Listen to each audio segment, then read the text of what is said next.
Natapos na natin ngayon ang ram pump irrigation project na ito. Basically, ang ram pump system na to is composed of this one, the intake box. Ang intake box po natin ay may dalawang chamber. Yung settling chamber kung saan nasasala yung mga dumi at saka yung clean water chamber.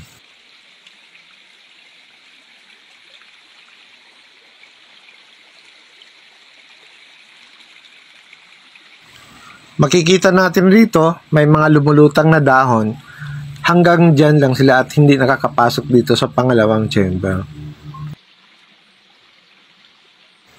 Itong intake box ay meron siyang dalawang overflow pipe at saka dalawang drain pipe.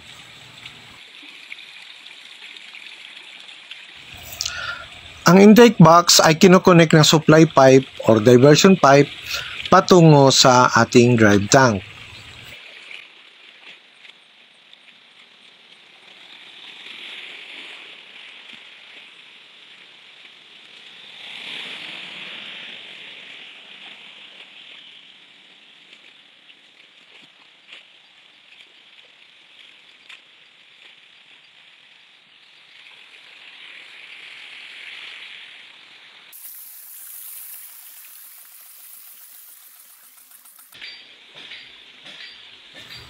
Ito ang ating drive tank. Ito ang nagbibigay ng wastong dami at wastong lakas ng tubig papunta sa ating ram pump.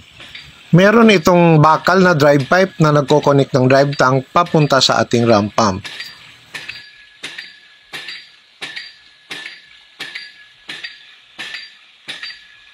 At ito ang ating Hillman ram pump. Model RP200 po ang ginamit natin dito. Para siguradong secure ito, meron siyang bakal na pensa.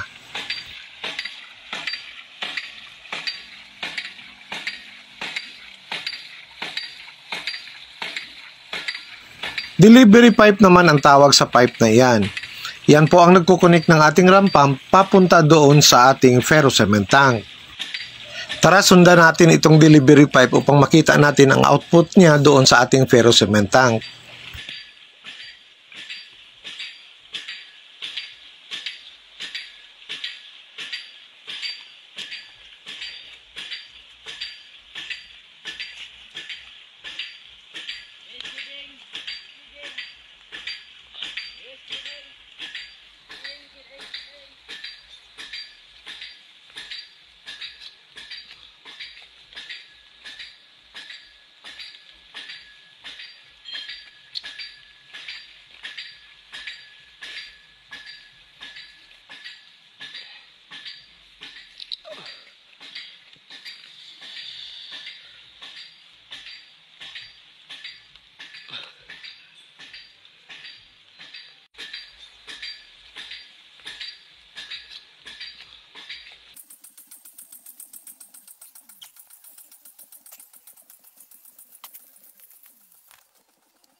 Iyan ang ating ferrocement tank.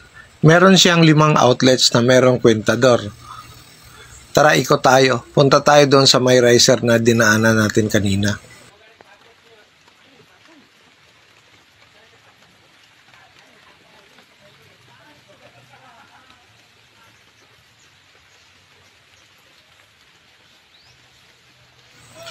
Iyang kulay pula, yan po ang riser pipe natin. Nakakunik po yan sa delivery pipe. Bakal po ang ginamit namin, GI pipe. Dahil bukod sa matibay, ay maganda ring tingnan. Diyan pumapasok yung tubig galing sa ramp pump.